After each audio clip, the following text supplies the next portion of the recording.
அது என்னைக்காவது ஒரு நாள் நான் உண்மை எல்லாத்தையும் சொல்லுவேன், எழுதுவேன். அப்ப அண்ணன் திருமாவளவன் உட்பட பலர் யாரெல்லாம் என்ன சொன்னாங்களோ அதுக்கு உரிய விளக்கத்தை எழுத்துப்பூர்வமா ஆவணமா நான் தர விரும்புகிறேன், நான் தருவேன்.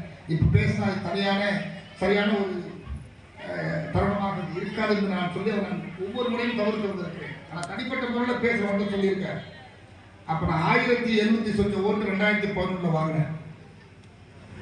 அப்போ ஒரு தம்பி என்னோட இருந்தவன், இப்போ என்னோட இல்லை. அவன் அங்கே திரும்ப இங்கே வந்துட்டு விசிகாவுக்கு போயிட்டான். போய் அப்போ விசிகாவுக்கு போகல. அப்போ அவர் பார்க்க போகிறான். அப்போ ஒரு அண்ணன் திருமாவளவன் இருந்தப்பா, என்னப்பா ஓட்டு வாங்கி பேசுகிறேன்னா, இதுக்கு தூக்கு போட்டு சாவலை வைப்பான், இதெல்லாம் ஓட்டா பாடுறாரு.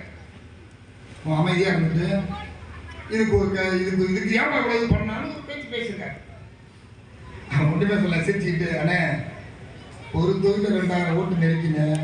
டெல்டா மாவட்டத்தில் 18 தொகுதி இருக்குங்க. 18 2